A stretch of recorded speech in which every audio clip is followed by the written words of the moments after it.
Friend, मैं हूं शेखर गुप्ता, आपका स्टॉक फाइनेंसर कोच। आज हम बात करेंगे 12 asset that make you rich.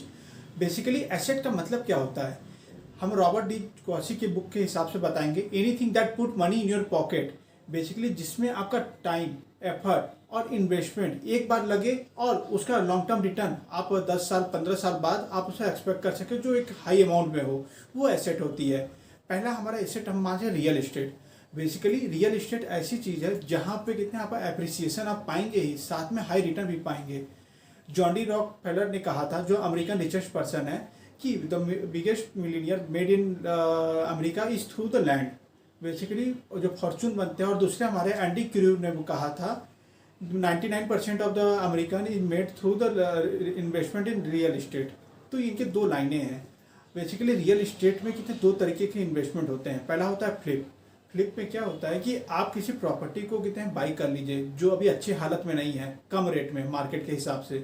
उस प्रॉपर्टी को आप डेकोरेट करके उसे ठीक कर कर और उससे कहते हैं जितनी भी डेकोरेशन, इंटीरियर डेकोरेशन हो गई, एक्सटीरियर डेकोरेशन हो गई, आप उसे ठीक कर कर आप उसे 2 या 3 साल बाद उसको 3 से 4 गुना रेट पे आप सेल कर सकते हैं। पर ये थोड़ी सी यहाँ प्रॉब्लम है, क्योंकि इस पर आपको एक ही बार कहते हैं वन टाइम पेमेंट मिल रही है।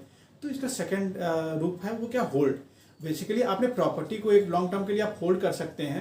उसमें क्या रहेगा कि आपको 4 फायदे मिलेंगे। मीन्स पहला क्या है, आपको OPM, other person money.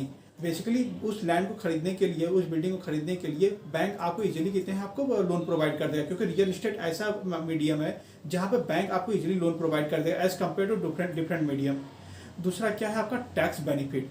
Basically आपका टैक्स बेनिफिट, मान लीजिए आपने एक बिल्डिंग खरीदी, उसके साथ प्लॉट का मान लीजिए 80 लाख रुपए का है। प्लॉट का रेट 20 लाख है, बिल्डिंग का रेट 60 लाख है। गवर्नमेंट ने देखा कि आपकी जो बिल्डिंग है वो 60 साल की लाइफ टाइम है, तो बैंक, अब गवर्नमेंट क्या करेगी, बैंक को कह के कि आपका लाइफ टाइम के हिसाब से आपका टैक्स निकालेगी। मतलब कि 60 लाख डिवाइडेड बाय 60, तो 1 लाख पर ईयर का टैक्स डिडक्शन आप पा सकते हैं। और भी कितने जितनी भी बिल्डिंगें आपके पास होंगी उस हिसाब से और टैक्स डिडक्शन आप पा सकते हैं, वो डिपेंड करता है आप पे। तीसरा क्या है आपका एप्रिसिएशन। बेसिकली क्या रहता है कि आपकी जो आपने प्लॉट खरीदा है या बिल्डिंग में इन्वेस्ट किया, रियल एस्टेट में इन्वेस्ट किया है, उसका रेट हर साल बढ़ता रहता है। आपने 10 साल के लिए उसे छोड़ दिया, 15 साल के लिए छोड़ दिया, तो उसमें नेगेटिव रिटर्न नहीं होते। जैसे स्टॉक मार्केट में नेगेटिव रिटर्न भी होते हैं, यहाँ पे हमेशा पॉजिटिव रिटर्न ही आपको मिलेगा। फोर्थ पॉइंट है कैश फ्लो।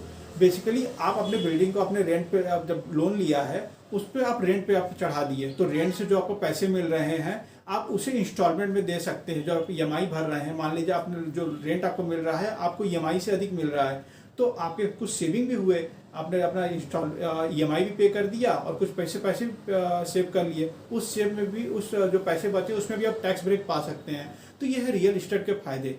हमारा दूसरा आता है वो आपका बिजनेस।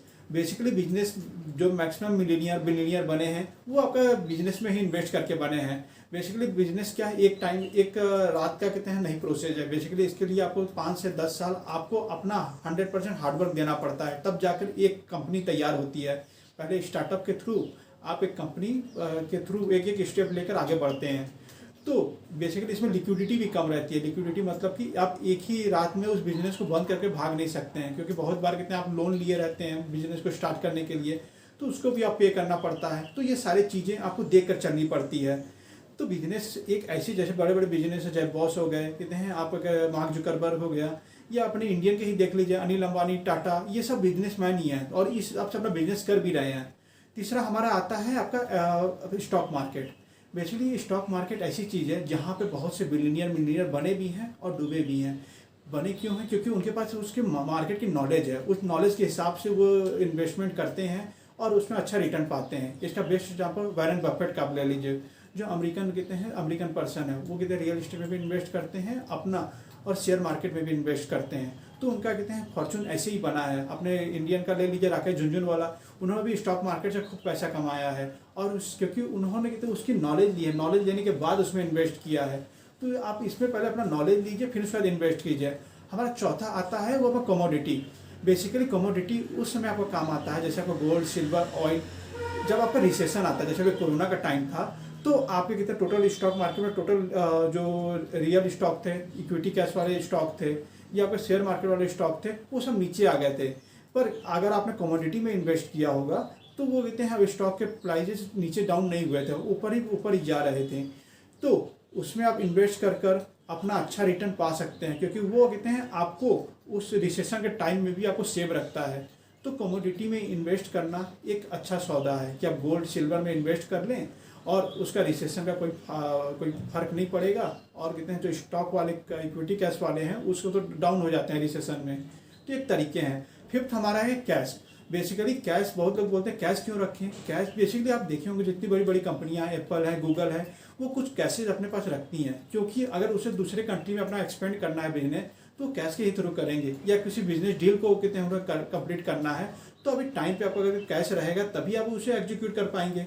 या मान लीजिए आप स्टॉक मार्केट में उनको निवेश भी करना है, या कहते किसी कंपनी में कहते हैं उनको बाई भी करना है, अभी कहते हैं टेक ओवर भी करना है, तो उस समय अगर उनके पास कैश रहेगा तो इन हैंड वो एक दिन में ही 2 दिन में ही उसे टेक ओवर कर सकते हैं और शेयर मार्केट में इन्वेस्ट कर सकते हैं। तो कैश एक इंपॉर्टेंट फैक्टर है कहते हैं जब आप भी कहते हैं इन्वेस्ट कर। 6 पॉइंट देख लेते हैं क्या है। Equipment and machinery.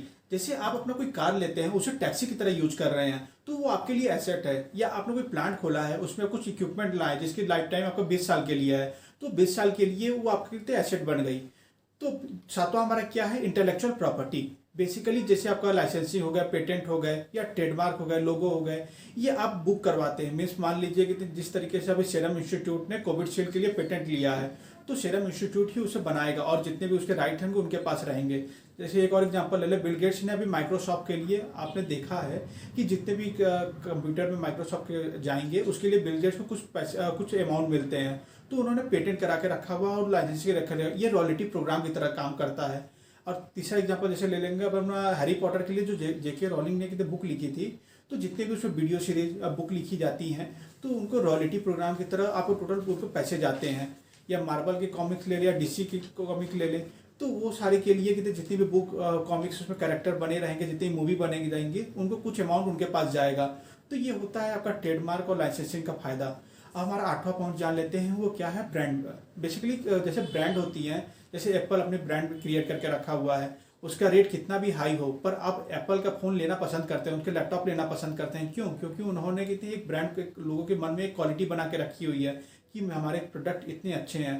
जैसे आप अमेजॉन फ्लिपकार्ट से ही शॉपिंग करना पसंद करेंगे और किसी और साइट से पसंद नहीं करना पड़ेंगे, क्योंकि उन्होंने अपना ट्रस्ट ले लिया है और उसमें ब्रांड बना के रखा हुआ है। और हमारा कहते हैं जो पॉइंट है पीपल्स एक अपने में ही ब्रांड है। क्यों? क्योंकि जैसे बड़ी बड़ी कंपनियां हैं, गूगल है, एप्पल है, ये अपने एम्प्लॉय को होल्ड करके रखती हैं, क्योंकि इनके एम्प्लॉय ही एक एसेट हैं जो कि कहते हैं मार्केट में जो नए नए प्रोडक्ट लॉन्च होते हैं इन्हीं लोग तो लॉन्च करते हैं, तो एक प्रकार के एसेट हैं। हमारा 10th पॉइंट क्या है, कंटेंट। बेसिकली आपने देखा होगा अभी सोशल मीडिया पे कहते हैं जितने भी कंटेंट बनते हैं, यूट्यूब हो गए, कहते हैं इंस्टाग्राम हो गए, या कहते हैं आपको जितने भी लिंक्डइन हो गए, या कहते हैं आपको फेसबुक हो गए, तो यहाँ पे जितने भी लोग सेलिब्रिटी बने हैं या अपना कंटेंट प्रोवाइड कर रहे हैं, तो वो एक टाइम के लिए उन्होंने कंटेंट प्रोवाइड कर दिया, पर उसका जो लाइफ टाइम में आपको रॉयल्टी मिल रहा है वो लाइफ टाइम के लिए हो जाएगा, वो हमेशा के लिए हिस्ट्री की तरह बन जाएगा। तो आप एक बार मेहनत कर रहे हैं और लाइफ टाइम के लिए आपको टोटल उसके प्रॉफिट मिल रहे हैं। हमारा 11th क्या है, basically digital asset. Basically digital asset में आपको क्या रहता है कि आप डिजिटल कोर्सेज जैसे बेचते हैं, जैसे आपने देखा होगा बायजू का होगा, अनअकैडमी का देखा होगा, उन्होंने डिजिटल कोर्सेज एक बार के लिए बना दिया। वो कहते हैं लोग उससे प्रीमियम कोर्सेज के नाम से वो परचेज कर रहे हैं, आप उसे पे कर रहे हैं, जिससे एक के थ्रू लाखों लोग ले रहे हैं। तो एक सोशल मीडिया प्लेटफॉर्म के थ्रू आप उसे परचेज करते हैं और यूज भी कर रहे हैं, फिजिकली नहीं यूज कर रहे हैं। तो ये कहते हैं बहुत अच्छा मीडियम है डिजिटल एसेट का यूज़ करने का। या कहते हैं अलीबाबा ने कहा था एक बार कि कहते हैं जैसे वॉलमार्ट के लिए कहते हैं एक कंट्री से दूसरे कंट्री में जाने के लिए कहते हैं उन्हें अपना स्टोर क्रिएट करना पड़ेगा, पर उनको केवल 2 सर्वर चाहिए कि आपके प्रोडक्ट अपने दूसरे कंट्री में सेल करने के लिए। तो ये डिजिटल एसेट का एक फ़ायदा रहता है। हमारा लास्ट है जो कि हमारे इंपॉर्टेंट है, जैसे बॉन्ड्स हो गए, कॉर्पोरेट एफडी हो गई, म्यूचुअल फंड हो गया। यहाँ पे इन्वेस्ट करने के लिए कहते हैं आपको एक डिजिटल एसेट की तरह प्रोवाइड किया जाएगा। मीन जैसे बॉन्ड के लिए क्या रहता है कि आप अपने पैसे कितने कुछ टाइम के लिए कंपनी को देते हैं, कंपनी कहते हैं आपको एक सर्टिफिकेट प्रोवाइड करती है और बताती है कि आपको इतने फिक्स समय के लिए आपको इंटरेस्ट मिलेगा। जैसे म्यूचुअल फंड में हो गया, म्यूचुअल फंड में कहते हैं आप इन्वेस्ट करते हैं तो इस हिसाब से जो फंड मैनेजर आपके पैसे लगाता है और उस हिसाब से रिटर्न प्रोवाइड करता है। कॉर्पोरेट एफडी भी आपको पैसे लेती है और अच्छे रिटर्न प्रोवाइड करती है। ये तरह से एसेट ही हैं। जहाँ तक मैंने एसेट की डिफिनेशन, ये हमारे 12 सब 20-12 तरीके हो गए कि किस तरीके से आप कहते हैं अपने आप को रिच बना सकते हैं। चलिए मिलते हैं नेक्स्ट वीडियो के लिए, तब के लिए इतना ही, धन्यवाद।